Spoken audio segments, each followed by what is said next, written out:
കോഴിക്കോട് വാഹനമിടിച്ച് കാൽനട യാത്രക്കാരൻ മരിച്ച സംഭവത്തിൽ കാർ ഓടിച്ച ഡോക്ടർ അറസ്റ്റിൽ. താനൂർ സ്വദേശി ഡോക്ടർ NP റിയാസാണ് പിടിയിലായത്. മനഃപൂർവ്വമില്ലാത്ത അപകടകരമായ ഡ്രൈവിംഗ് എന്നീ വകുപ്പുകളാണ് ഡോക്ടർക്കെതിരെ ചുമത്തിയിരിക്കുന്നത്. അപകടത്തിന്റെ CCTV ദൃശ്യങ്ങൾ പുറത്തു വന്നിരുന്നു. സീബ്ര ക്രോസിംഗ് വഴി നടന്നുപോയവരെയാണ് വാഹനമിടിച്ചത്. അപകടത്തിൽ ഒരു സ്ത്രീക്കും ഗുരുതരമായി പരിക്കേറ്റു.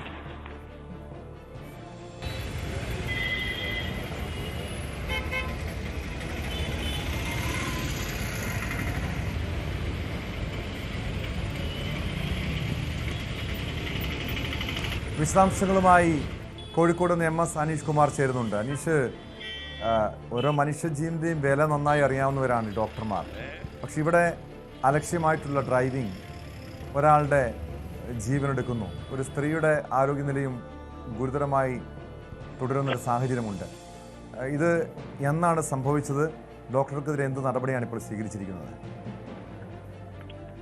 ടോം, രാവിലെ കോഴിക്കോട് പുതിയ ബസ് സ്റ്റാൻഡിന് സമീപമാണ് ഇത്തരം ദാരുണമായൊരു അപകടം ഉണ്ടായിരിക്കുന്നത്. പ്രത്യേകിച്ചും ആളുകളുടെ ജീവൻ രക്ഷിക്കേണ്ട ആളുകളാണ് ഡോക്ടർമാർ. ഒപ്പം കൃത്യമായി നിയമങ്ങൾ പാലിച്ചു വേണം ഈ നാട്ടിൽ വാഹനം ഓടിക്കാനും. ഈ കേവലം വാഹനം ഓടിക്കുന്ന ആളുടെ ആരോഗ്യം മാത്രമല്ല, അല്ലെങ്കിൽ അവരുടെ ജീവൻ മാത്രമല്ല, മറുവശത്ത് ഈ പാതയിലൂടെ സഞ്ചരിക്കുന്ന ആളുകളുടെ ജീവൻ കൂടി അപകടപ്പെടുന്ന ഒരു സാഹചര്യമാണ് ഉണ്ടാവുക. എന്തായാലും ഇവിടെ ഈ സീബ്ര ക്രോസിംഗ് വഴി കടന്നു പോയവരെ ഇടിച്ചു വീഴ്ത്തിയെന്നതാണ് ഇവിടെ ഉണ്ടായിരിക്കുന്ന ഏറ്റവും വലിയ ഒരു കുഴപ്പമായി ചൂണ്ടിക്കാണിക്കാൻ കഴിയുന്ന. താനൂർ സ്വദേശിയാണ് ഈ ഡോക്ടർ NP റിയാസ് എന്നയാൾ. മനഃപൂർവ്വമല്ലാത്ത നരഹത്യ, അപകടകരമായ ഡ്രൈവിംഗ് എന്നീ വകുപ്പുകൾ ചുമത്തിയാണ് ഇദ്ദേഹത്തിനെതിരെ കേസെടുത്തിരിക്കുന്നത്. അപകടത്തിന്റെ CCTV ദൃശ്യം പുറത്തു വന്നിരുന്നു. ഈ CCTV നിന്നും വ്യക്തമാവുന്നു ഈ സീബ്ര ക്രോസിംഗ് വഴി നടന്നു പോയപ്പോഴാണ് ഈ വാഹനം കാൽനട യാത്രക്കാരനെ ഇടിച്ചിരിക്കുന്നത് എന്ന്. ഒപ്പം ഈ അപകടത്തിൽ ഒരു സ്ത്രീക്കും അതീവ ഗുരുതരമായി പരിക്കേറ്റ് ആശുപത്രിയിൽ ചികിത്സയിൽ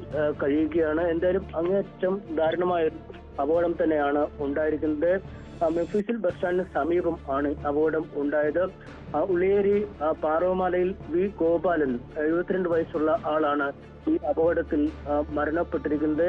സീബ്ര ലൈനിൽ ഇദ്ദേഹം മുറിച്ചു കിടക്കുന്നതിനിടെ അമിത വേഗത്തിലെത്തിയ വയോധികനെ ഈ കാർ ഇടിച്ച് തെറിപ്പിക്കുകയായിരുന്നു. നമുക്കറിയാം, സാധാരണഗതിയിൽ നമ്മൾ ഒരു വശത്തു നിന്നും മറുവശത്തേക്കൊക്കെ യാത്ര ചെയ്താൽ, അല്ലെങ്കിൽ നമ്മൾ വഴിയിൽ യാത്ര ചെയ്യുമ്പോഴൊക്കെ ഈ വയോധികരായ ആളുകളും മറ്റുമൊക്കെ ഈ വഴി മുറിച്ചു കിടക്കുന്നത് കണ്ടാൽ നിർത്തി വേണമെങ്കിൽ സഹായം ചെയ്ത് അവരെ മറുവശത്തേക്ക് എത്തിക്കാൻ ശ്രമിക്കും. പക്ഷേ ഇവിടെ വയോധികനായ ഒരാൾ ക്രോസ് ചെയ്തപ്പോൾ അത് ശ്രദ്ധിക്കുക പോലും ചെയ്യാത്ത അമിത വേഗത്തിൽ വളരെ വേഗത്തിൽ ഓടിക്കുന്ന ഒരു രംഗമാണ് നമ്മളവിടെ കണ്ടിരിക്കുന്നത്.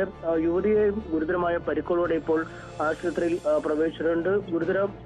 അപകടകരമായ ഡ്രൈവിംഗ്, മനഃപൂർവ്വമല്ലാത്ത നരഹത്യ എന്നീ വകുപ്പുകൾ ചുമത്തിയാണ് ഡോക്ടർക്കെതിരെ കേസെടുത്തിരിക്കുന്നത്.